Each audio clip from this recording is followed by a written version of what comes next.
Hello everyone, फिर से एक बहुत ही इंटरेस्टिंग ड्रामा लेकर आई हूँ और इस ड्रामा की स्टोरी बहुत ही ज़्यादा फनी है। तो चलो जल्दी से वीडियो को लाइक करो और अभी तक आपने चैनल को सब्सक्राइब ना किया हो तो प्लीज़ कर लो।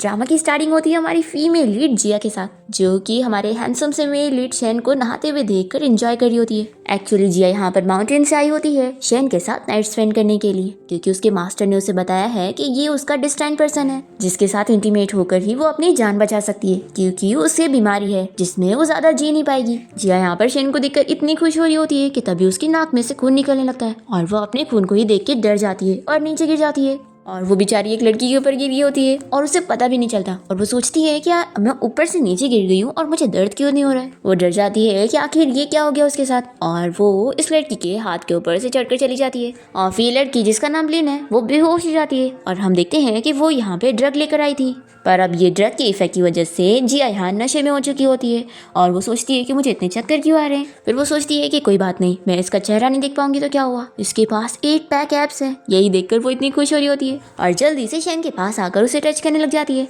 फिर यहाँ पर शेन जब जिया की आवाज़ सुनता है तो उसे ऐसा फील होने लगता है कि ये वही लड़की है जिसने 3 साल पहले कार एक्सीडेंट में उसकी जान बचाई थी और वो उसका जेट पेंडेंट लेकर चली गई थी। यहाँ पर जिया शेन के मुंह में एक पिल डाल देती है और उसे कहती है कि वो बस उसे 1 घंटे के लिए चाहिए। फिर यहाँ पर वो उसके साथ इंटीमेट होती है और जिया को शेन के हाथ में पहना हुआ वो बीट्स बहुत ही पसंद आता है और वो सोचती है कि इसकी वजह से उसकी जो पावर्स है वो और बढ़ सकती है। इसलिए वो शेन से पूछती है कि क्या तुम मुझे ये दोगे, तो वो कहता है कि तुम्हें जो चाहिए मैं वो तुम्हें जरूर दूंगा और वो उसके हाथ पे पहना देता है। और फिर वो उसे टर्न करके अपना ब्लाइंडफोल्ड खोल देता है और उसका बर्थ मार्क देखकर पूछता है कि ये बहुत ही स्पेशल लगता है। तो यहाँ पर जिया को शौक लगता है कि ये तो देख सकता है। वो सोचती है कि मैं तो इसके बारे में कुछ जानती भी नहीं हूँ, तो मुझे इस पर्सन के साथ ज्यादा इन्वॉल्व नहीं होना चाहिए, वैसे भी अब मेरी जान तो बच चुकी है। और फिर जिया यहाँ पर शेन को दूर करते हुए जल्दी से बाहर निकल कर चली जाती है।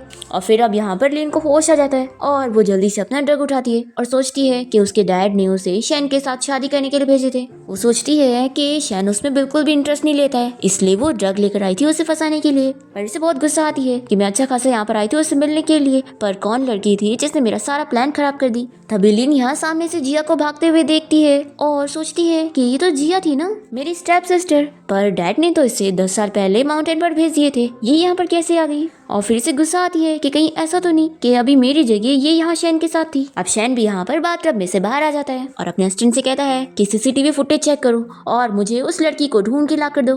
तभी असिस्टेंट शॉक होता है कि बॉस क्या अब आप देख सकते हैं। लिन चुपके से ये सारी बातें सुन रही होती है और वो समझ जाती है कि अब वो ब्लाइंड नहीं रहा, उसकी आंखें ठीक हो चुकी है। और ये बहुत ही खुश होती है कि अच्छा हुआ इसने उस जिया का फेस नहीं देखा, अब मैं उसकी जगह आराम से ले सकती हूँ। फिर लिन यहाँ जल्दी से शेन के पास आकर उसे कहने लगती है कि क्या तुम मुझे ढूंढ रहे हो, मैं बस कुछ काम से बाहर गई थी। शेन कहता है कि मैं अभी ब्लाइंड था, स्टूपिड नहीं था, मुझे पता है कि तुम वो लड़की थी ही नहीं।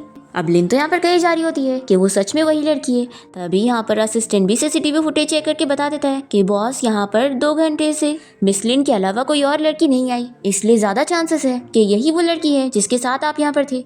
लिन मन में सोचती है कि उसने पहले से अरेंजमेंट करके रखी थी और उसने जिया वाला सीसीटीवी फुटेज डिलीट करवा दी। अब यहाँ पर शेन कहता है कि अगर तुम सच में वही लड़की हो तो मुझे वो चीज दो जो मैंने तुम्हें दिया था। तो ये जल्दी से यहाँ पर बहाने बना लेती है कि जब मैं अपना ड्रेस चेंज करने गई थी तो शायद वहाँ कहीं गिर गया होगा, और देखो शेन मुझे बहुत ठंडी लग रही है, तो क्या तुम मुझे मेरे घर छोड़ दोगे।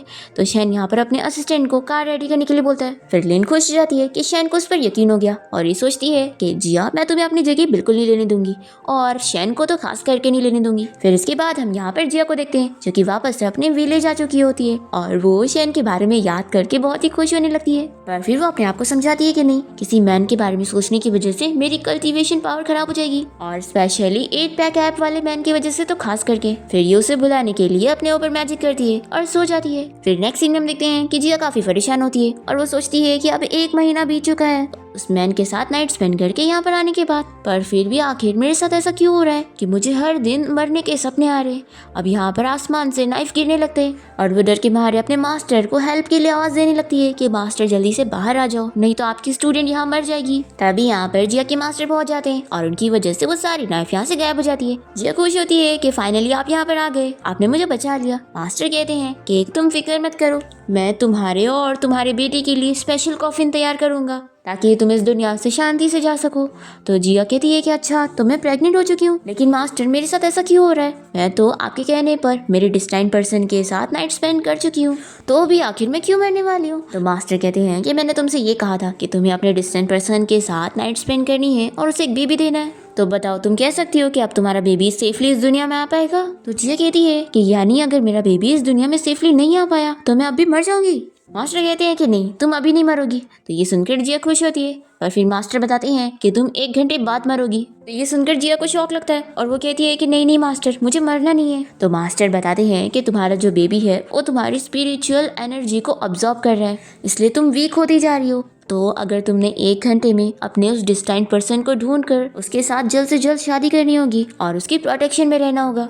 जिया कहती है कि मास्टर लेकिन मुझे तो उसका चेहरा भी याद नहीं है, तो मैं उसे शादी कैसे करूंगी? तो मास्टर इसे उसी का बेट देते हैं और कहते हैं कि इसे लेकर जाओ, इसे वो जब देखेगा तो वो तुम्हें पहचान जाएगा। तो अब तुम्हें सीधा वांगलोंग रेस्टोरेंट जाना है और अपने उस डिस्टाइंट पर्सन से मिलना है। ऐसा बोलकर मास्टर इसे मैजिक से वहाँ पर भेज देते हैं और फिर जिया देखती है कि वो तो रोड पर आ चुकी है। वो कहती है कि मास्टर आपको मुझे डायरेक्टली उसी जगह पर पहुंचाना चाहिए था, ये कहाँ बाहर पहुंचा दिया है? मेरे पास तो पैसा भी नहीं है और ना यहाँ पर कोई टैक्सी है। तो मास्टर कहते हैं कि यही तुम्हारी किस्मत है, तो इसलिए याद रखो कि उस डिस्टेंट पर्सन से मिलने से पहले तुम्हारे पास सिर्फ एक ही बार चांस है अपनी मैजिक पावर यूज करने का। अब तभी हम देखते हैं कि जिया के सामने शैन और उसकी ग्रैंडमा खड़ी होती है। शैन की ग्रैंडमा उसे समझा रही होती है कि तुम जानते हो ना हमारी फैमिली के ऊपर कर्ज है, पहले तुम्हारे मॉम डैड कार एक्सीडेंट में मर गए और फिर तुम्हारे ग्रैंडपा अभी कितने ज्यादा बीमार है और देखो मैं कितनी ओल्ड हो चुकी हूँ, तो ज्यादा टाइम नहीं है। और मैंने मास्टर से बोलकर इस बारे में पता लगाई थी कि हमारी फैमिली का जो कर्ज है वो हटाने के लिए अगर तुम जियांग फैमिली की डॉटर के साथ शादी कर लोगी तो सब ठीक हो जाएगा। तो शेन कहता है कि ग्रैंडमा मेरा शादी करने का कोई इरादा नहीं है। ग्रैंडमा कहती है कि मैं जानती हूँ तुम उस लिटिल फेरी डॉक्टर का इंतजार कर रहे हो ना, जिसने 3 साल पहले तुम्हारी जान बचाई थी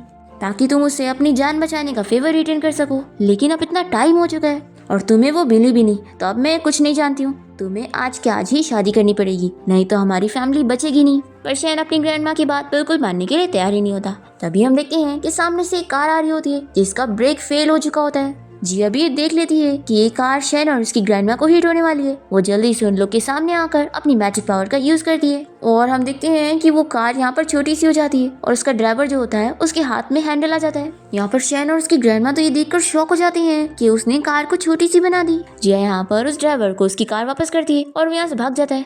शैन कहता है कि आखिर तुम हो कौन? तो यहाँ पर वो उसे बहुत ही खुशी खुशी बताती है, ये मेरा नाम जिया है।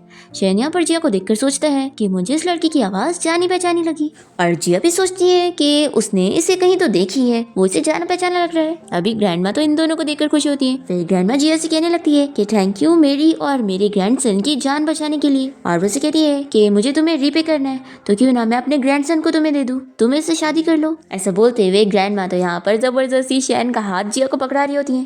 तभी जिया कहती है कि नहीं इसकी जरूरत नहीं है और फिर जिया यहाँ पर शैन के हाथ में फिर से बीट्स देखकर खुश होने लगती है। तो यहाँ पर शैन सोचता है कि उस दिन वो लड़की भी उसके बीट्स देखकर खुश हो रही थी और उसने उसे मांग ली थी। फिर यहाँ पर वो जिया से पूछ लेता है कि क्या तुम उसी रात वाली लड़की हो जो मेरे साथ उस दिन विला में थी? जिया भी सुनकर शॉक होती है और कहती है कि क्या तुम ही वो पर्सन हो? तभी इतने में यहाँ पर लीन आ जाती है और वो जियांग से कहने लगती है कि हस्बैंड तुम यहाँ पर क्या कर रहे हो, चलो जल्दी से, हमें पार्टी में जाने के लिए लेट हो रहा है। शैन कहता है कि मैंने पहले ही बोल चुका हूँ कि जब तक तुम मेरी चीज मुझे ला के नहीं दोगी तब तक मैं तुम पे यकीन नहीं करने वाला हूँ। फिर यहाँ पर लिन को जिया को देखकर गुस्सा आती है कि ये यहाँ शैन के पास कैसे पहुंच गई। फिर ये यहाँ पर प्रेग्नेंट होने की एक्टिंग करने लगती है। तो शैन और उसकी ग्रैंडमा ये सुनकर शॉक होते हैं और जिया सोचती है कि ये वो पर्सन हो ही नहीं सकता है। शैन की ग्रैंडमा लिन से पूछती है कि क्या ये सच में शैन का बेबी है? तो वो बताती है कि हाँ, और मैं शैन के ग्रैंडपा से भी मिल चुकी हूँ और उन्होंने कहा है कि वो मुझे फैमिली स्टेटस देने के लिए तैयार है। ऐसा बोलकर ये अपनी रिपोर्ट दिखाने लग जाती है। फिर यहाँ पर जिया अपने मैजिक से इसका बेबी देखने की कोशिश करती है, पर जिया को सब कुछ ब्लैक ब्लैक दिख रहा होता है। तो वो सोचती है कि आखिर ऐसा क्यों। तभी यहाँ पर लिन रोने की एक्टिंग करते हुए कहने लगती है कि जिया तुम कितनी बुरी हो, तुम अपनी मॉम के साथ मिलकर मुझे और मेरी मॉम को बुली किया करती थी और आज तुम मेरे बच्चे को भी कर्ज कर रही हो।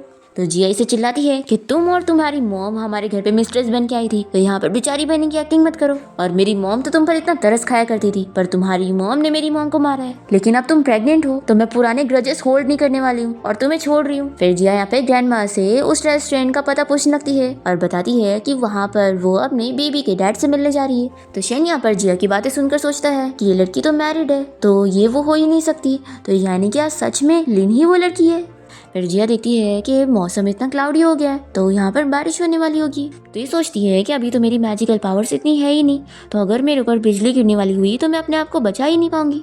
फिर यहाँ पर वो शेन से पूछने लगती है कि तुम्हारे पास वो होगा ना, इतना बड़ा तो हो गई। वो बेचारा सोच रहा होता है कि किस चीज़ की बात कर रही है।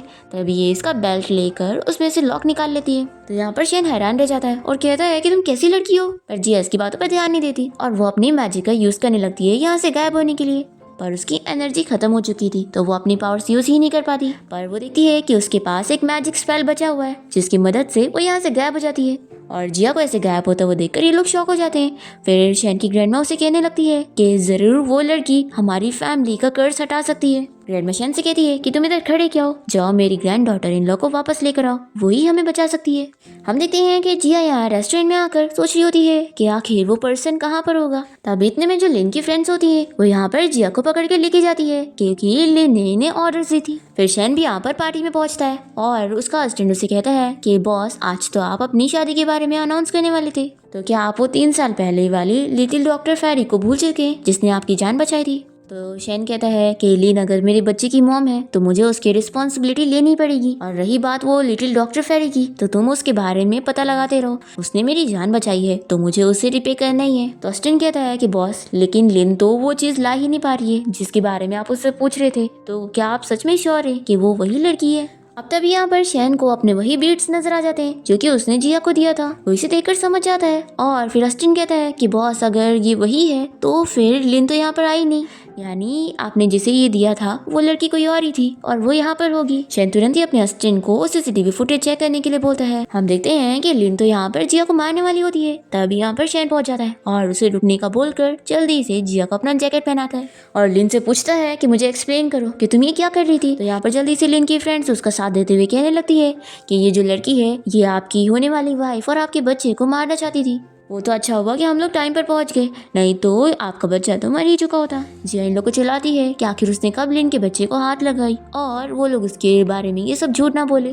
पर फिर यहाँ पर लिन एक्टिंग करते हुए शेन से कहने लगती है कि इसने सच में हमारे बच्चे को मारने की कोशिश की है, पर देखो अब तुम्हारे सामने ये सब एक्टिंग कर रही है। तो शेन कहता है कि एक्टिंग मत करो, हमारा कोई बच्चा नहीं है, तुम बोलो अगर तुम सच में वही लड़की हो तो मैंने जो बीट्स तुम्हें दिए थे वो जिया के पास क्यों है। तभी जिया इन बीट्स को देखकर पहचान जाती है और कहती है कि ये तो मेरे हैं। तो शेन यहाँ पर खुश हो जाता है कि यानी सच में वो लड़की तुम ही हो, यानी ये जो तुम्हारा बेबी है ये भी मेरा ही है। तो जिया कहती है कि ऑफ कोर्स तुम्हारा है। तभी यहाँ पर लिन एक्टिंग करने लग जाती है और कहती है कि सिस्टर, आखिर तुम ऐसा झूठ कैसे बोल सकती हो, मैं जानती हूँ कि पहले मेरी मॉम ने तुम्हारे डैड को तुम्हारी मॉम से छीन ली, तो इसका ये मतलब तो नहीं ना कि तुम मेरे शेन को मुझसे छीन लोगी। तुमने पहले शेन को मुझसे छीनने के लिए हमारी प्यार की निशानी ये बीट्स मुझसे चुरा ली और फिर तुमने किसी वाइल्ड मैन के साथ नाइट स्पेंड करके प्रेग्नेंट हो गई और ये बेबी ले आई उसे झूठ बोलने के लिए। जिया कहती है कि प्लीज अपनी एक्टिंग बंद करो, ये लाइन्स मेरी है जो तुमने चुरा ली हो, और हाँ तुम मेरी जगह नहीं ले सकती हो। उस रात हॉट स्प्रिंग में मैं शेन के साथ थी। फिर ये सुनकर सभी लोग शॉक हो रहे होते हैं। फिर जिया शेन से कहती है कि हमने नाइट स्पेंड किए थे तो ऑफ कोर्स मेरा ये बेबी तुम्हारा ही है। फिर जिया और शेन एक दूसरे को देखने लग जाते हैं और तभी जिया को उसकी मैजिकल पावर्स मिल जाती है। तो वो याद करती है कि उसके मास्टर ने उसे बताया था कि उसे शेन से मिलने के पहले सिर्फ एक ही बार मैजिकल पावर यूज करने मिलेगा, लेकिन अब ये समझ गई है कि सिर्फ शेन को पहचानते के साथ ही मुझे 30% मैजिकल पावर्स मिल चुकी। तो ये सोचती है कि अगर अब ये भी मुझे पहचान लेगा तो मेरी पूरी पावर्स मुझे मिल जाएगी। फिर ये इसे थैंक यू बोलकर इसका जैकेट इसे वापस करती है और अब क्योंकि जिया को अपनी मैजिकल पावर्स मिल गई है तो अब वो लिन को सबक सिखाने का सोच लेती है। लेकिन यहाँ पर जिया से कहती है कि तुम एक्टिंग मत करो, उस दिन सीसीटीवी फुटेज देखने के बाद पता लग ही गया था कि उस रात शेन के साथ मैं थी, तुम नहीं। तो जिया कहती है कि ठीक है, देखने पर ही बिलीव होता है ना, तो आज हम लोग देख लेते हैं कि उस रात शेन के साथ कौन सी लड़की थी। तो लिन कहती है कि कहीं ऐसा तो नहीं कि तुम हमारी इंटीमेट होने वाली वीडियो को यहाँ पर दिखाने वाली हो। जिया कहती है कि बिल्कुल सही बोली तुमने, आफ्टर ऑल तुम देखने पर ही तो बिलीव करोगी ना, इसलिए। और फिर जिया अपनी पावर से शेन की माइंड की मेमोरीज लेती है और उसे स्क्रीन पे दिखाने लगती है। फिर ये इंटीमेट वाला वीडियो देखकर सभी लोग यहाँ पर शर्मा रहे होते हैं और लिन कहने लगती है कि आखिर तुम ये वीडियो कैसे दिखा सकती हो। जिया कहती है कि तुम्हारा वीडियो तो नहीं है, मेरा है, तो तुम क्यों इतना शर्मा रही हो। फिर उस वीडियो में जिया का चेहरा भी नजर आ जाता है तो ये लोग सभी शॉक हो जाते हैं। फिर इतने में यहाँ पर शेन के ग्रैंडपा अपने सारे गार्ड्स के साथ आ जाते हैं और इन लोगों को चिल्लाने लगते हैं कि दिन के उजाले में तुम लोग ये क्या देख रहे हो। फिर जिया को पता लगता है कि ये शेन के ग्रैंडपा है तो वो जल्दी से वीडियो बंद कर दिए और फिर लिन कहने लगती है कि सिस्टर, हम दोनों मिलते जुलते दिखते हैं, इसलिए तुम आखिर मेरी जगह कैसे प्रिटेंड कर सकती हो। तो जिया शॉक होती है कि तुम यहाँ पर कह रही हो कि मैं तुम्हारी जगह ले रही हूँ। फिर लिन यहाँ पर शैन के ग्रैंडपा को एक्टिंग करते हुए सब बताने लगती है कि एक्चुअली ना मेरी सिस्टर जब यंग थी तो इसका बहुत सारे लड़कों के साथ अफेयर चल रहा था, तो मेरे डैड ने इसे गुस्से में माउंटेन पर भेज दिए थे रहने के लिए, और अब ये वापस आ गई है और किसी मैन के बच्चे के साथ प्रेग्नेंट है, और मेरी सिस्टर को किसी अमीर फैमिली में शादी करनी है, इसलिए वो एक्टिंग कर रही है कि ये बच्चा शैन का है। ग्रैंडपा ये सुनकर गुस्सा हो जाते हैं कि क्या ये लड़की किसी और का बच्चा लाकर मेरे शैन से शादी करना चाहती है। तभी शैन कहता है कि ग्रैंडपा जब तक मैं सारा सच नहीं पता लगा लेता आप इसमें इंटरफेयर मत करो। तो ग्रैंडपा शैन को चिल्लाते हैं कि मुझे तो तुम्हें देख कर ही लग रहा है कि तुम्हें इस चुड़ैल लड़की ने फंसा चुकी है। तो जिया तो यहाँ पर खुश होकर शैन से कहने लगती है कि हस्बैंड तुम्हारे ग्रैंडपा मुझे चुड़ैल बोल रहे हैं, तो क्या मैं बहुत ही गुड लुकिंग लग रही हूँ। तो शैन की ग्रैंडपा ये सुनकर और गुस्सा करने लगते हैं और उनकी तबीयत खराब हो रही होती है। तो लिन कहती है कि सिस्टर आखिर तुम ग्रैंडपा को ऐसे प्रोवोक कैसे कर सकती हो, उनकी हेल्थ की कंडीशन अच्छी नहीं है। देखो अगर तुम्हें पैसे चाहिए ना तो मुझसे पैसे ले लो और अपने इस बच्चे को अबॉर्ट करवा लो, क्योंकि अच्छी बात नहीं है कि तुम्हारी अभी तक शादी भी नहीं हुई और तुम पहले ही प्रेग्नेंट हो गई। और हाँ, तुम इतनी अमीर फैमिली में शादी करने का सपना तो छोड़ ही दो। तो जिया कहती है कि तुम्हारी भी तो शादी नहीं हुई ना, और वैसे भी तुम्हारा पेट मुझसे भी बड़ा लग रहा है और तुम्हें देखकर मुझे तो लगता है कि तुम 2 मंथ प्रेग्नेंट हो। तो लिन कहने लगती है कि कुछ भी मत बोलो, मैंने आज ही हॉस्पिटल से चेकअप करवाई हूँ और मैं सिर्फ 4 वीक प्रेग्नेंट हूँ। तो जिया कहती है कि रिपोर्ट तो झूठी भी बनवाई जा सकती है लेकिन मेमोरी नहीं। वो शैन से पूछती है कि जो मैंने अभी वीडियो दिखाई थी वो तुम्हारी मेमोरी थी ना। तो ये कहता है कि हाँ। जिया कहती है कि मैं मानती हूँ कि तुम्हारी मेमोरी में मैं तुम्हें क्लियरली याद नहीं हूँ, लेकिन कम से कम तुम्हें मेरी बॉडी तो याद ही होगी। तो ये कहता है कि तुम करने क्या वाली हो। फिर ये अपना कपड़ा उतारने लग जाती है। तो शैन जल्दी से उसे रोकने लगता है कि आखिर कपड़ा क्यों उतार रही हो। तो वो कहती है कि अगर ये नहीं उतारूंगी तो तुम्हें अपना बर्थ मार्क कैसे दिखाऊंगी, और फिर ये इसे बर्थ मार्क दिखा देती है। तो शैन बहुत ही खुश होता है कि वो लड़की सच में तुम ही हो। फिर वो यहाँ पर लिन को चिल्लाता है कि यानी अब तक तुम मुझसे झूठ बोलती आ रही थी, और फिर ये अपने असिस्टेंट को भेज देता है उसका बर्थ मार्क चेक करने के लिए। पर तभी लिन के ऊपर भी वो बर्थ मार्क होता है। तो ये देखकर जिया शॉक होती है कि तुम्हारे पास वो कैसे है। लिन बहुत ही खुश होती है कि उसे हमेशा से ही इसका बर्थ मार्क पसंद था, तो उसने सेम टैटू बनवा ली थी और आज ये चीज उसके काम आ गई है। फिर लिन टोनी की एक्टिंग करते हुए कहने लग जाती है कि सिस्टर मेरी जगह लेना चाहती है, इसलिए इसने पहले से प्रिपरेशन करके आई और मेरी बर्थ मार्क का टैटू बनवा ली। और फिर लिन ग्रैंडपा से कहती है कि ग्रैंडपा अगर आप लोगों को ये बेबी नहीं चाहिए तो मैं यहाँ से चली जाऊंगी। तो ग्रैंडपा कहते हैं कि बिल्कुल नहीं, तुम्हें जाने की जरूरत नहीं है, मैंने डिसाइड कर लिया हूँ कि तुम ही हमारी फैमिली की ग्रैंड डॉटर इन लॉ हो। और ग्रैंडपा जिया को चिल्लाते हैं कि तुम यहाँ से चली जाओ, तुम जैसी चालाक लड़की को मैं कभी अपनी फैमिली में आने नहीं दूंगा। तो जिया तुरंत ही ग्रैंडपा का फॉर्च्यून बताने लग जाती है कि आप तो 24 घंटे में मरने वाले हैं, तो फिर आप जो बोल रहे हैं वो कभी कर नहीं पाएंगे, क्योंकि इतने टाइम तक तो आप कल बरीड हो चुके होंगे। तो अपने बारे में ये सुनकर ग्रैंडपा और बीमार होने लगते हैं। शैन जल्दी से उनके पास जाता है और ग्रैंडपा उसे कह देते हैं कि अगर तुम सच में मुझे अपना ग्रैंडपा मानते हो ना तो अब भी इस लड़की को यहाँ से बाहर निकालो और फिर मेरी चूज की हुई ग्रैंड डॉटर इन लॉ से सभी के सामने वेडिंग सेरेमनी करो। वैसे भी मेरे सारे रिलेटिव्स तुम्हारी शादी का वेट कर रहे हैं। तो जिया जल्दी से शैन को अपने पास करते हुए कहती है कि ओल्ड मैन सॉरी, ऐसा बिल्कुल नहीं हो सकता है क्योंकि मेरा हस्बैंड सिर्फ मेरा है, और रही बात आपके रिलेटिव्स की तो उनको तो शादी में आने की जरूरत ही नहीं है, वैसे भी वो लोगों को कल आपका फ्यूनरल अटेंड करने तो आना ही होगा। ये सुनते के साथ ही शैन जल्दी से जिया का मुंह बंद करता है। फिर ग्रैंडपा और बीमार होने लग जाते हैं कि तुम मुझे मारने के लिए कर्ज कर रही हो। फिर यहाँ पर जो लिन की फ्रेंड होती है वो जिया से कहने लगती है कि तुम जैसी फेक लड़की को मैं अभी सबक सिखाती हूँ। जिया कहती है कि मैं लिन के साथ कुछ इसलिए नहीं कर रही थी क्योंकि वो तो प्रेग्नेंट है, लेकिन तुम तो नहीं हो ना। और फिर जिया अपने मैजिक का यूज करते हुए इसे ऐसा फेंकती है कि वो वॉल को तोड़ते हुए दूसरे पार आ जाती है, जो कि यहाँ पर पार्टी का हॉल होता है।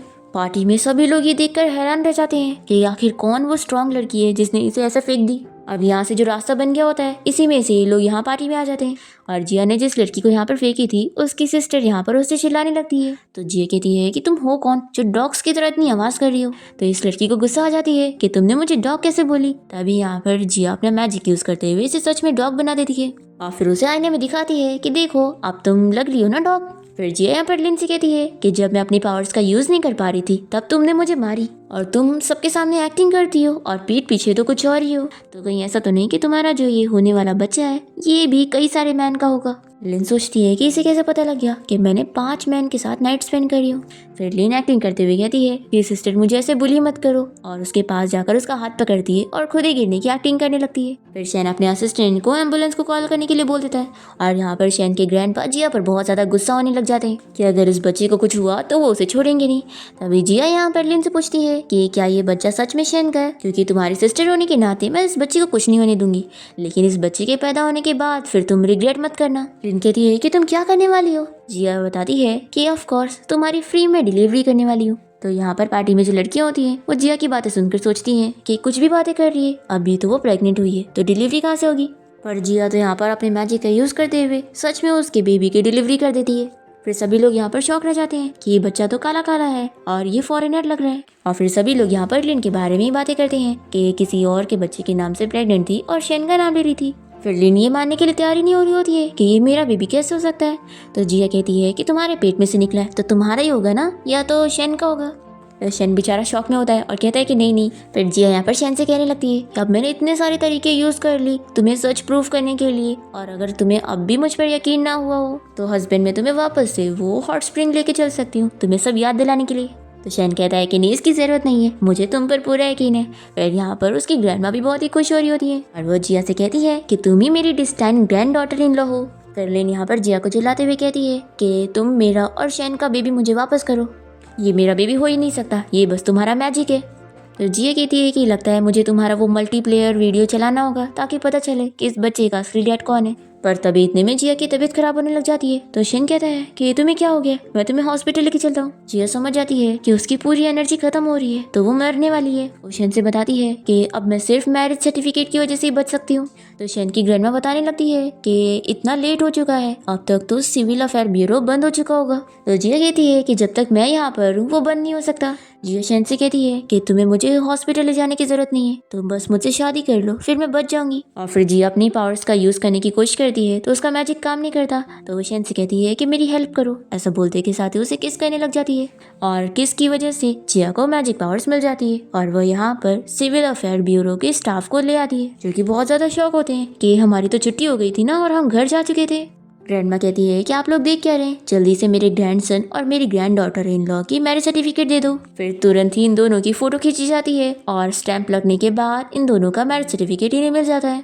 और शादी होते के साथ ही जिया को फील हो जाता है कि अब वो ठीक हो चुकी है। फिर वो बहुत ही खुश होने लगती है कि अब मैं आज नहीं मरने वाली हूँ। और फिर यहाँ पर शेन तो गिरने वाला होता है तो ये कहती है कि बस एक किस के बाद ही तुम गिर रहे हो, तो लगता है तुम्हारी हेल्थ अच्छी नहीं है, लेकिन कोई बात, तो लगता है तुम्हारी हेल्थ अच्छी नहीं है तो हम लोग अपनी वेडिंग नाइट सिर्फ 3 मिनट्स के लिए मनाएंगे। तो शेन की ग्रैंडमा कहती है कि आज समझ आ रहा है कि तुम्हारे आसपास कोई भी लड़कियां क्यों नहीं थी। तो शेन कहता है कि ग्रैंडमा ऐसा कुछ भी नहीं है तो आप ऐसा मत सोचो। फिर ग्रैंडमा यहाँ पर शेन को जिया के पास भेजने लगती है और उसे कहती है कि आप जाओ, तुम मेरी ग्रैंड डॉटर इन लो और उसके बेबी का ख्याल रखो। जिया भी कहती है कि आज मैं और मेरा बेबी तुम्हारी केयर में होंगे। फिर वो उसे उठा के यहाँ से लेके जाने लगता है और ये सब देखकर लिन और उसकी फ्रेंड्स को बहुत ही गुस्सा आती है। लिन की फ्रेंड पूछती है कि अब तुम अपने इस बेबी का क्या करोगी।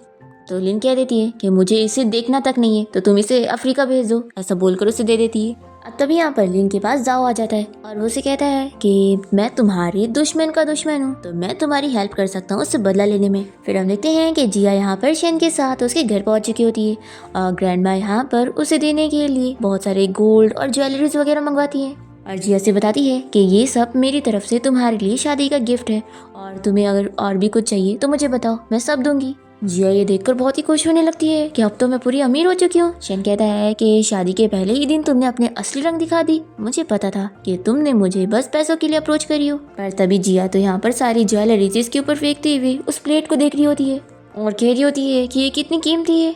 तो शेन कहता है कि तुम्हारे लिए कि 1 बिलियन की ज्वेलरीज कुछ भी नहीं है और ये चालू सी प्लेट को इतनी कीमती समझ रही हो। अगर तुम इतनी बुद्ध हो तो क्या सच में तुम्हारे पास मेरा बेबी है। फिर जिया शेन से कहती है कि अब उनका वेडिंग नाइट का टाइम हो गया है तो उसे लेकर जल्दी से रूम में लेकर जाती है।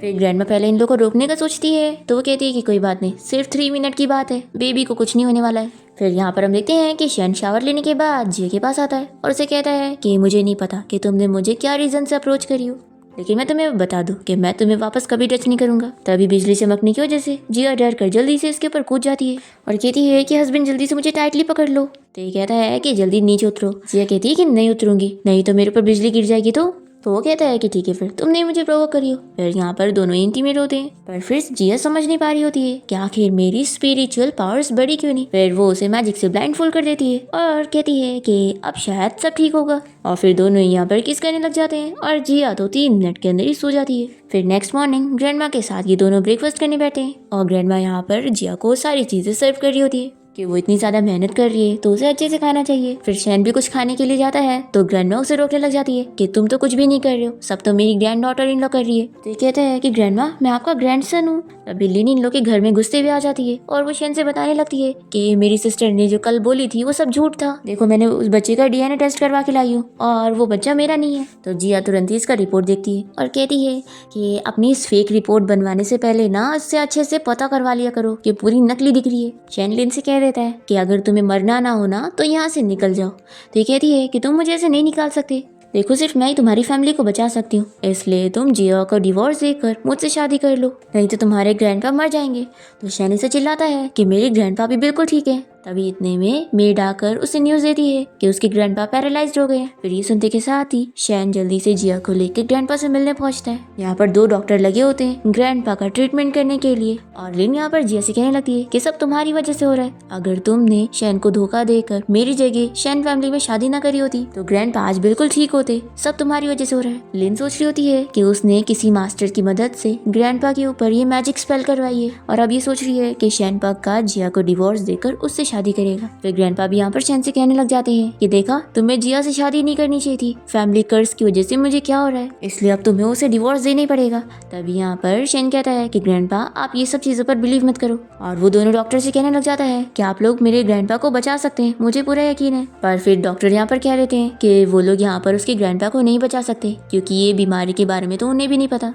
ये लोग कहते हैं कि सिर्फ मिरेकल डॉक्टर ही कुछ कर सकते हैं और ये लोग बताते हैं कि मिरेकल डॉक्टर की स्टूडेंट लिटिल डॉक्टर फेरी माउंटेन से यहाँ पर आई हुई है। तो ग्रैंडमा कहती है कि वो तो 3 सालों से गायब है, हम इतनी जल्दी उसे कहाँ से ढूंढेंगे। तो जिया कहती है कि मुझे ग्रैंडपा का ट्रीटमेंट करना आता है, मैं इन्हें बचा लूंगी। तो लिन कहती है कि आखिर तुम इन्हें कैसे बचा पाओगी, तुम्हें क्या मेडिसिन की नॉलेज भी है, और वैसे भी ग्रैंडपा के ऊपर मैजिक स्पेल हुआ है तो डॉक्टर्स उन्हें ठीक नहीं कर पा रहे तो तुम कैसे करोगी। जिया कहती है कि आखिर तुम्हें कैसे पता चला कि ग्रैंडपा के ऊपर किसी ने मैजिक स्पेल किया है, कहीं ऐसा तो नहीं कि तुमने कुछ करी हो। पर ग्रैंडपा की हालत तो खराब हो जा रही होती है और वो कहने लगते हैं कि मेरी यहाँ पर ये हालत हो रही है और तुम वहाँ पर झगड़ा कर रही हो। फिर वो शैन से कहते हैं कि तुमने ऐसी लड़की को अपनी वाइफ बनाया हो जिससे मेरी कोई नहीं पड़ी। तो जिया शैन की ग्रैंडपा से कहती है कि ओल्ड मैन आपने मुझे अंडर एस्टिमेट किया है, आपकी छोटी मोटी सी बीमारी मैं बस उंगलियां हिलाते ही ठीक कर दूंगी, तो इसलिए आपको डिवोर्स की बात नहीं करनी चाहिए। तो डॉक्टर्स कहते हैं कि तुम छोटी मोटी बीमारी कैसे बोल सकती हो, हम इतने फेमस डॉक्टर होकर इस बीमारी को ठीक नहीं कर सकते और तुम एक नॉर्मल सी लड़की होकर कुछ भी बोले जा रही हो। तो जिया कहती है कि ये लगता है आप लोग में से कोई भी मुझे यहाँ पसंद नहीं करता है तो फिर तो मुझे यहाँ चली जाना चाहिए। तो शैन की ग्रैंडमा जिया से कहती है कि मेरा ये ओल्ड मैन कुछ भी बोलता रहता है तो तुम इसकी बातों पे मत जाओ, मैं चाहती हूँ कि तुम इनका ट्रीटमेंट कर सकती हो तो प्लीज इन्हें ठीक कर दो। फिर शैन भी यहाँ पर जिया से कहने लगता है कि मेरी ग्रैंडपा की जान बचा लो। तो वो कहती है कि जान तो मैं बचा लूंगी लेकिन उससे मेरी सारी स्पिरिचुअल एनर्जी खत्म हो जाएगी। तो शैन कहता है कि तुम बस मेरी ग्रैंडपा की जान बचाओ, तुम्हें बदले में जो चाहिए मैं तुम्हें दे दूंगा। फिर जिया यहाँ पर अपने मैजिक का यूज करते हुए ग्रैंडपा के अंदर से वो मैजिक स्पेल निकालते हुए उन्हें ठीक कर देती है। फिर डॉक्टर्स कहने लग जाते हैं कि जिया ने ये कैसे कर ली, कहीं वो ही लिटिल डॉक्टर फेरी तो नहीं जो कि मिरेकल डॉक्टर की स्टूडेंट है। शैन कहता है कि क्या सच में तुम वही हो जिसने 3 साल पहले मेरी जान बचाई थी। तो जिया कहती है कि मैं कोई लिटिल डॉक्टर फेरी नहीं हूँ और वैसे भी आप लोगों ने बस इतनी सी चीज़ देखकर मेरी इतनी ज़्यादा तारीफ कर दी। शैन की ग्रैंडपा यहाँ पर ठीक हो चुके होते हैं तो ग्रैंडमा यहाँ पर जिया से कहती है कि तुम तो सच में हमारी फैमिली की लकी स्टार हो। फिर ग्रैंडपा भी जिया से कहते हैं कि मैंने तुम्हें गलत समझ लिया था, सॉरी मुझे माफ़ कर दो। फिर शैन की ग्रैंडमा कहने लगती है कि जिया हमारी फैमिली की लाइफ सेवर है और वो लिन से कह देती है कि तुम बहुत चालाक लड़की हो जो कि यहाँ पर सब झूठ कह रही थी, निकलो यहाँ से। फिर गार्ड्स लिन को पकड़ के लेके जाते हैं और वो सोच लेती है कि वो जिया को छोड़ेगी नहीं। फिर यहाँ पर ग्रैंडपा जिया को और थैंक्स बोले जा रहे होते हैं तो जिया कहती है कि ओल्ड मैन अगर आपको सच में मुझे थैंक्स करना है तो फिर आप मरने से पहले मेरे बच्चे के नाम अपनी इनहेरिटेंस करके जाना। तो ग्रैंडमा कहती है कि जिया सच में बहुत ही तेज़ बोलती है लेकिन है बहुत ही अच्छी। तभी शैन यहाँ पर जिया को देखे जा रहा होता है तो वो कहती है कि तुम मुझे इतना क्यों देख रहे हो, क्या तुम्हें मुझसे प्यार हो गया है। शैनी से कहता है कि जिया तुम ठीक से याद करो, क्या 3 साल पहले तुमने कार एक्सीडेंट में से किसी की जान बचाई थी और फिर उसका जेड पेंडेंट लेकर चली गई थी। तो ये कहती है कि 3 साल पहले और जेड पेंडेंट, मुझे लग रहा है कि हाँ ऐसा कुछ हुआ था। तो ये खुश हो जाता है कि यानी वो सच में तुम हो, क्या तुम्हारे पास वो जेड पेंडेंट अभी है। तो ये कहती है कि रुको मैं चेक करके बताती हूँ। फिर ये जल्दी से बहुत सारे जेड पेंडेंट निकालती है। तो ये कहता है कि इतने सारे कैसे। तो बताती है कि मैं जितने लोगों की जान बचाती थी वो सब मुझे दे देते थे, कितने औसम है ना। तो ये शौक हो जाता है कि इसने कितने सारे लड़कों की जान बचाई है। फिर शैनी से कहता है कि मेरी फैमिली के पास बहुत पैसा है, तुम्हें जो चीज़ चाहिए रहेगी मैं हर चीज़ दे दूंगा, बस तुम अब से दूसरे मैन की चीज़ें मत लेना। तो ये कहती है कि अगर उन लोगों ने मुझे फोर्सली दिए तो शैन कहता है कि नहीं, वो भी तुम्हें अलाउ नहीं है। तो जिया कहती है कि अच्छा ठीक है, नहीं लूंगी, तुम इतना गुस्सा क्यों कर रहे हो। फिर शैन की ग्रैंडमा और ग्रैंडपा बहुत ही खुश होने लगते हैं कि फाइनली उनकी फैमिली का जो कर्ज था इतने सालों से वो अब हट गया। तभी जिया उन्हें बताती है कि एक्चुअली आप लोग की फैमिली के ऊपर कोई कर्ज था ही नहीं, और उल्टा कोई जानबूझ के आप लोगों को बारी बारी मारने की कोशिश कर रहा है। और फिर जिया पता करके ये भी बता देती है कि हस्बैंड, अब नेक्स्ट पर्सन तुम हो जो मरने वाला है। आपकी पूरी फैमिली का बारी बारी नंबर आ रहा है। पहले ग्रैंडमा उस दिन कार से हिट होने वाली थी, उसके बाद ग्रैंडपा बीमार हुए, और अब तुम्हारी बारी होगी। फिर ग्रैंडमा यहाँ पर शैन की फिक्र करने लगती है। तो जिया कहती है कि आप शैन की फिक्र मत करो, मैं अपने हस्बैंड की लाइफ को कुछ नहीं होने दूंगी, और मैं अपनी जान पर खेलकर इसकी जान बचाऊंगी। तो शैन तो बहुत ही ज्यादा खुश हो जाता है कि ये सच में मेरी कितनी ज्यादा केयर करती है। तभी ग्रैंडपा कहने लगते हैं कि हमारी तो किसी के साथ भी दुश्मनी नहीं है, तो कौन हमारे साथ ये सब कर रहा है और हमें बारी बारी मारने की कोशिश कर रहा है। जिया कहती है कि जरूर वो कोई आप लोगों का जानने वाला होगा, तभी तो उस पर्सन को आप लोगों के बारे में सब कुछ पता है कि आप लोग क्या करते हैं क्या नहीं, और आपकी फैमिली कंडीशन कैसी है। तो जरूर वो बंदा आप लोग का कोई क्लोज पर्सन है। शैन कहता है कि आखिर ये मैजिकल स्पेल कैसे खत्म होगा। तो जिया कहती है कि बस वो बंदे के बारे में पता लग जाए कि वो कौन है, और फिर मुझे उसका थोड़ा सा खून मिल जाए, फिर मैं उसका ये मैजिक खत्म कर दूंगी। फिर ये सभी सोच में पड़ जाते हैं कि आखिर वो कौन हो सकता है। तभी जिया इन लोगों से कहती है कि वो जो भी पर्सन होगा वो आप सभी को मारकर आप लोग की फैमिली प्रॉपर्टी के पीछे पड़ा होगा, यानी कि आप लोग के पैसों के। तभी यहाँ पर शैन के ग्रैंडपा और ग्रैंडमा समझ जाते हैं कि कहीं ऐसा तो नहीं कि वो जाओ है। जिया पूछती है कि ये कौन है। तो ग्रैंडमा और ग्रैंडपा बताते हैं कि वो हमारा सबसे छोटा बेटा है। हाँ, वो थोड़ा भागी जरूर है, लेकिन ऐसा नहीं हो सकता कि वो हमारे साथ ऐसा करेगा। जिया कहती है कि अगर आप लोग को यकीन है तो हम लोग बिलीव कर सकते हैं कि वो एक अच्छा ही पर्सन हो। फिर जिया शैन के ग्रैंडपा को आइडिया देती है कि आप एक पार्टी रखो और उसमें आप बताओ कि आप अपने वारिस के बारे में अनाउंस करने वाले हैं। फिर जो भी वो पर्सन होगा, अगर वो सच में आपके पैसों के पीछे पड़ा है तो वो सामने आ जाएगा। तो शैन के ग्रैंडपा कहते हैं कि ठीक है, हम ऐसे ही करेंगे। फिर रात में हम देखते हैं कि जिया शैन से कहती है कि उसकी काफ़ी स्पिरिचुअल एनर्जी खत्म हो चुकी है, तो अब उसे थोड़ी एनर्जी की ज़रूरत है। फिर वो शैन की क्लोज होने जा रही होती है, इतने में यहाँ पे ग्रैंडमा रूम में आ जाती है, और वो शैन से कहती है कि जिया का अच्छे से ख्याल रखो और ये लो ऑयल उसे लगा दो। वो कहता है कि ग्रैंडमा आप बाहर जाओ, मैं लगा दूंगा। तो ग्रैंडमा भी समझा के जाती है कि हाँ, हर रोज लगाना है। फिर शैन जिया को ऑयल लगा देता है और दोनों ही बहुत ही शाय हो रहे होते हैं। जिया से कहती है कि मुझे स्पिरिचुअल एनर्जी की जरूरत है क्योंकि कल भी उसे मैजिक यूज करना है। शैन कहता है कि फिक्र मत करो, तुम्हें जब भी मेरी जरूरत रहेगी मैं तुम्हारे पास रहूंगा। तो कहती है कि कल तो मैं तुमसे ले लूंगी, लेकिन अभी भी चाहिए, और फिर वो उसे टच करने लग जाती है। फिर नेक्स्ट डे हम देखते हैं कि शैन के ग्रैंडपा यहाँ पर जो पार्टी रखते हैं इसमें सभी लोग आकर बातें कर रहे होते हैं कि आखिर वो किससे अपना वारिस बनाने वाले हैं, शैन के होने वाले बेटे को या फिर अपने छोटे बेटे को। तभी जिया यहाँ पर इन लोगों से बुराई करने लगती है कि शैन की जो वाइफ है वो बस एक माउंटेन की लड़की है और उसकी तो वेडिंग सेरेमनी भी नहीं हुई, तो आखिर उसके बेटे को कहाँ ही वारिस बनाया जाएगा। तभी शैन यहाँ पर जिया को उठा के पार्टी में ला रहा होता है, तो सभी लोग इन लोगों को देखकर बातें करने लगते हैं। लेन बहुत ही जेलस होकर कहने लगती है कि सिस्टर, आखिर इतनी इंपॉर्टेंट पार्टी में तुम ऐसी हरकतें कैसे कर सकती हो, हमारी फैमिली का भी नाम खराब कर रही हो। तो जिया कहती है कि तुम्हें इससे क्या है, और फिर वो यहाँ पर शैन को किस करते हुए इन लोग को और दिखा रही होती है।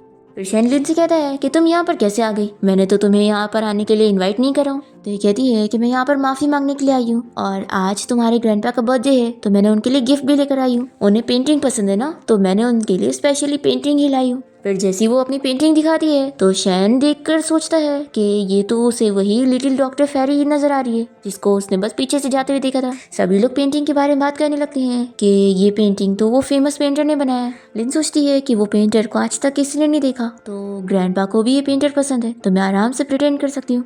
फिर यहाँ पर कह देती है कि ये पेंटिंग मैंने ही बनाई हूँ। शैन कहता है कि तो लेकिन तुमने इस पेंटिंग में किस लड़की को बनाई हो। तो ये समझ जाती है कि लगता है ये उसकी 3 साल पहले वाली लाइफ सेवर है, और उसके अलावा कोई और लड़की में तो ये कभी इंटरेस्टेड हुआ ही नहीं। फिर लिन यहाँ पर से कह देती है कि ये मैंने अपनी खुद की पोर्ट्रेट बनाई हो। तो वो कहता है कि सच में क्या तुम ही वो लड़की हो जिसने 3 साल पहले मेरी जान बचाई थी। तो वो हाँ कहती है। तो शैन पूछता है कि अगर ऐसी बात है तो तुमने मुझे इस बारे में पहले कभी क्यों नहीं बताई। तो लिन कहती है कि उस कार एक्सीडेंट में तुम्हारे मॉम डैड भी मर गए थे, इसलिए मैं उस बारे में बात करके तुम्हें अपसेट नहीं करना चाहती थी। तभी जिया कहती है कि तुम कितना बड़ा झूठ बोल रही हो, इस पेंटिंग में जो लड़की है वो तुम नहीं मैं हूँ। तो लिन कहती है कि ये पेंटिंग मैंने बनाई हूँ, तो तुम्हें लगता है कि मैं तुम्हारी पेंटिंग बनाऊंगी। जिया कहती है कि अच्छा, तो ये पेंटिंग तुम्हारी खुद की है, तो फिर तुम अपनी खुद की पेंटिंग बनाकर ग्रैंडपा को क्यों गिफ्ट करना चाहती हो। अच्छा, तुम मेरे हस्बैंड को सेड्यूस नहीं कर पाई, तो फिर तुम मेरे हस्बैंड के बच्चे की ग्रैंडमा बनना चाहती हो। फिर सभी लोग भी बातें करने लगते हैं कि हाँ, कौन आखिर किसी को गिफ्ट करने के लिए अपनी खुद की पेंटिंग बनाकर देता है। जिया कहती है कि वो इसलिए क्योंकि ये इसकी पेंटिंग है ही नहीं और इसने चुराई है बस। तो लिन रोने की एक्टिंग करते हुए कहने लगती है कि सिस्टर तुम मेरे बारे में झूठ कैसे बोल सकती हो, मैंने इतनी मेहनत से पेंटिंग बनाई हूँ। तो जिया कहती है कि चलो अगर ऐसी बात है तो हम लोग इस पेंटिंग की लड़की को टर्न करके देख लेते हैं कि आखिर ये पेंटिंग वाली लड़की है कौन। तो लिन जिया का मजाक उड़ाते हुए कहने लगती है कि सिस्टर क्या तुम पागल हो गई हो जो पेंटिंग को टर्न करके उसका चेहरा देख पाओगी। फिर सभी लोग भी कहने लगते हैं कि हाँ लगता है मिस्टर शेन ने पागल लड़की से शादी करें। तभी जिया यहाँ पर अपने पावर्स का यूज करते हुए पेंटिंग वाली लड़की को बाहर निकाल लेती है और जैसी वो टर्न करती है तो सभी लोग हैरान रह जाते हैं कि पेंटिंग बाहर आ गई है और ये सच में जिया की तरह दिखती है। फिर जिया इस पेंटिंग से पूछती है कि बताओ तुम्हारा मास्टर कौन है। तो ये पेंटिंग यहाँ पर लिन की तरफ इशारा करती है। तो लिन कहने लगती है कि देखा मैंने इसे बनाई हूँ। तभी पेंटिंग कहती है कि बिल्कुल नहीं, तुम जब किसी मैन के साथ माउंटेन पर नाइट स्पेंड करने के लिए आई थी तो तुमने वहाँ मुझे मट्टी में से निकाल ली थी और अपने घर ले जाने के बाद तुमने पता नहीं कितने सारे लड़कों को घर लेकर आई थी। फिर सभी लोगों को और शेन के ग्रैंडपा को लिन की असलियत पता लगती है कि वो जो शेन के बच्चे होने का प्रिटेंड कर रही थी वो सब झूठ था और वो बच्चे सच में इतने सारे मैन में से किसी के थे। ग्रैंडपा लिन को चिल्लाते हैं और वो डर के यहाँ से भाग जाती है। तभी शेन कहता है कि मुझे अच्छी तरीके से याद है जिस लड़की ने 3 साल पहले मेरी जान बचाई थी उसने सेम ऐसी टाइप के कपड़े पहने थे। तो अगर ये तुम हो तो यानी जिसने मेरी जान बचाई थी वो भी तुम ही हो। शेन पूछता है कि जिया क्या सच में तुम्हें याद नहीं है। तो वो कहती है कि सॉरी हस्बैंड, मैंने इतने सारे लोगों की जान बचाई हो कि मुझे सच में याद ही नहीं है। और फिर जिया इस पेंटिंग को अंदर भेज देती है और उस जेड पेंडेंट को अपने पास छुपा लेती है कि वो शेन को नहीं बताएगी। तभी यहाँ पार्टी में ग्रैंडपा और ग्रैंडमा का सबसे छोटा बेटा जाओ आ जाता है यानी कि शेन का अंकल। ग्रैंडपा कहते हैं कि अच्छा हुआ तुम आ गए, चलो मैं अब अनाउंस करता हूँ। ग्रैंडपा बताते हैं कि उन्होंने अपनी प्रॉपर्टी का 3 हिस्सा किया है जिसमें से एक हिस्सा इसके नाम पर और एक शेन के और तीसरा वाला शेन के होने वाले बच्चे के नाम पर। तभी जाओ यहाँ पर कॉन्ट्रैक्ट फाड़ देता है और कहता है कि क्या आप लोगों ने मुझे पागल समझा हुआ है, मुझे पूरी प्रॉपर्टी चाहिए और मैं इस फैमिली का हेड बनूंगा। वो कहता है कि मॉम डैड आप लोगों ने हमेशा से ही बड़े भाई को ही फेवर किया था और मुझे बिल्कुल भी नहीं, और अब भाई मर गया है तो आप सारी प्रॉपर्टी उसके बेटे शेन और इसके भी बेटे को देना चाहते हैं। तो ग्रैंडपा कहते हैं कि तुम कैसी बात कर रहे हो, तुम अच्छी तरीके से जानते हो ना कि जो कंपनी थी वो तुम्हारे बड़े भाई की थी और उसी ने ही सारी प्रॉपर्टी बनाया था तो ऑफ कोर्स सारी उसी को ही मिलनी चाहिए ना और उसके बेटे को, पर फिर भी हम उसमें से तुम्हें हिस्सा दे रहे हैं तो तुम्हें तो इसमें खुश होना चाहिए था। तो जाओ कहता है कि लेकिन अब भाई तो मर गया ना तो सब मुझे मिलना चाहिए, अब तो सच में मुझे रिग्रेट हो रहा है कि मैंने भाई के साथ तुम दोनों को भी क्यों नहीं मारा था। ये सुनने के बाद ग्रैंडपा और ग्रैंडमा शॉक हो जाते हैं और जाओ कहता है कि आप लोगों ने मुझे ये करने पर फोर्स किया है।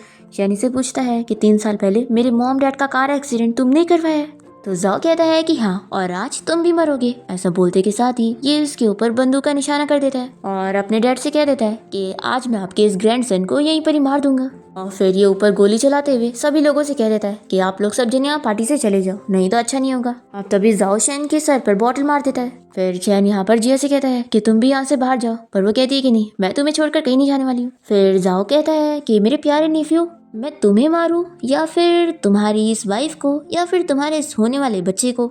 तो शेन कहता है कि ऐसी करने की हिम्मत भी मत करना, तुम्हें मारना है तो मुझे मारो। तो जाओ कहता है कि अब तो मैं अपने प्यारे नेफ्यू को इतनी आसानी से नहीं मारूंगा, अब तुम अपनी वाइफ को बचाना चाहते हो तो मुझसे नील डाउन होकर भीख मांगो। फिर शेन नील डाउन हो जाता है। तो जाओ कहता है कि चलो अब तुम शेयर्स एग्रीमेंट पे साइन करो और सारे शेयर्स मेरे नाम करो। फिर ये साइन करने जा ही रहा होता है तभी इतने में जिया कहती है कि जैसा कि तुम जानते हो कि मैं इसकी वाइफ हूँ तो शेन की प्रॉपर्टी पर मेरा भी आधा हिस्सा है तो मेरे भी तो साइन लगेंगे। तो जाओ तो खुश हो जाता है कि नेफ्यू तुम्हारे से ज्यादा तो तुम्हारी वाइफ इतनी अच्छी है। फिर ये जिया को कहता है कि चलो आप साइन करने आओ। फिर जिया शेन से कहती है कि तुम मुझे बचाने के लिए अपने सारे पैसे भी गंवा रहे हो। तो शेन कहता है कि मेरी वाइफ से ज्यादा इंपॉर्टेंट मेरे लिए कोई भी नहीं है। जिया कहती है कि मेरा हस्बैंड कितना ज्यादा स्वीट है, फिर तो मुझे एक किस चाहिए। फिर जिया और शेन यहाँ पर किस करने लग जाते हैं। तो जाओ कहता है कि मैंने तुम लोग को साइन करने बोला था, किस करने नहीं, पर दोनों अपनी किस करे जा रहे होते हैं। तो जाओ कहता है कि यहाँ पर तुम दोनों मरने वाले हो और प्यार के चक्कर में पड़ गए, और फिर वो यहाँ पर इन लोग को डंडे से मारने वाला होता है। तो जिया यहाँ पर जल्दी से अपने मैजिक पावर का यूज करते हुए कहती है कि अब तो तुम मरोगे, और फिर मैजिक की वजह से ये खुद को ही मारने लग जाता है और तभी उसका खून नीचे पेपर पे गिरता है। फिर लिन यहाँ से भागने को करती है तो जिया गार्ड्स को बोलकर उसे पकड़वा लेती है और फिर ये जाओ से कहती है कि अब तुम खुद को भी मारो और इसे भी मारो। फिर यहाँ पर पुलिस आकर जाओ को अरेस्ट करके लेके जाते हैं और फिर शेन और जिया कहते हैं कि उसने जो काम किया है अब उसकी वजह से वो हमेशा ही जेल में रहेगा। और फिर जाओ का जो खून गिर गया होता है जिया उसे लेकर इन लोग के ऊपर लगा हुआ मैजिक स्पेल हटा देती है। और फिर जिया शेन के ग्रैंडपा से कहती है कि आज आपका बर्थडे है तो मैंने भी आपके लिए गिफ्ट लेकर आई हूँ। फिर वो अपने पर्स में से एक वेजिटेबल निकालती है और कहती है कि आप लोग के पास अब कोई बच्चे नहीं है तो मैं आप लोग को एक अच्छा बच्चा देने वाली हूँ। और फिर जिया इस वेजिटेबल को एक बच्चा बना देती है जो कि यहाँ पर शेन के ग्रैंडपा और ग्रैंडमा को मॉम डैड कहने लगता है। तो वो तो बहुत ही खुश हो जाते हैं कि ये तो बच्चा वैसे ही दिख रहा है जैसे कि शेन के डैड बचपन में थे। फिर जिया शेन से सवाल पूछने लगती है कि आखिर तुम वो 3 साल पहले वाली लाइफ सेवर को अभी भी क्यों ढूंढ रहे हो? क्या तुम उससे शादी करना चाहते हो? तो ये कहता है कि ऐसा बिल्कुल भी नहीं है, उसने मेरी जान बचाई है तो मैं बस उसे रीपे करना चाहता हूँ और मेरे पास तो अब तुम हो और तुम मेरे दिल में हो तो तुम ही मेरे लिए काफी हो। फिर दोनों को इतना खुश देखकर लिन को देखे नहीं जाता और वो यहाँ पर जिया को मारने के लिए चाकू लेकर आगे बढ़ती है और फिर जिया के मुंह से खून आने लगता है। तो शन जल्दी से उसे उठा लेता है हॉस्पिटल ले जाने के लिए और तभी जिया के पर्स में से वो जेड नीचे गिर जाता है और फिर शन को पता लग जाता है कि तुम ही वो हो जिसने मेरी जान बचाई है। तो जिया भी मान जाती है कि शायद 3 साल पहले मैंने सच में तुम्हारी जान बचाई हो। अगर मुझे पहले से पता होता कि वही मेरा हस्बैंड होने वाला है तो मैं तुम्हारी केस लेकर जाती। शन कहता है कि ऐसे हाल में भी तुम ऐसे कैसे मजाक कर सकती हो। जिया उसे कहती है कि रो मत, मुझे कुछ भी नहीं हुआ है, मैं तो बस थक गई हूँ। जिया इसे बताती है कि चाकू मुझे लगा ही नहीं, वो तो जेड की वजह से मैं बच गई। तो वो कहता है कि लेकिन तुम्हारे मुंह से तो खून आ रहा था। तो जिया कहती है कि वो मैजिक पावर ज्यादा यूज करने की वजह से हुआ और फिर वो उसे सब बताती है कि मास्टर ने मुझे तुम्हारे पास भेजा था क्योंकि तुम मेरे डिस्टाइन पर्सन थे और सिर्फ तुम्हारी वजह से ही मैं ठीक हो सकती थी। तो यहाँ पर शेन जल्दी से जिया को किस करने लगता है। तो जिया कहती है कि रुक जाओ, ग्रैंडमा और ग्रैंडपा देख रहे हैं। फिर वहाँ पर तो वो लोग बहुत ही खुश हो रहे होते हैं और फिर शेन जल्दी से जिया को लेकर घर आ जाता है और फिर दोनों यहाँ पे अपना रोमांस कंटिन्यू करते हैं और इसी के साथ ही इस ड्रामा की हैप्पी एंडिंग हो जाती है।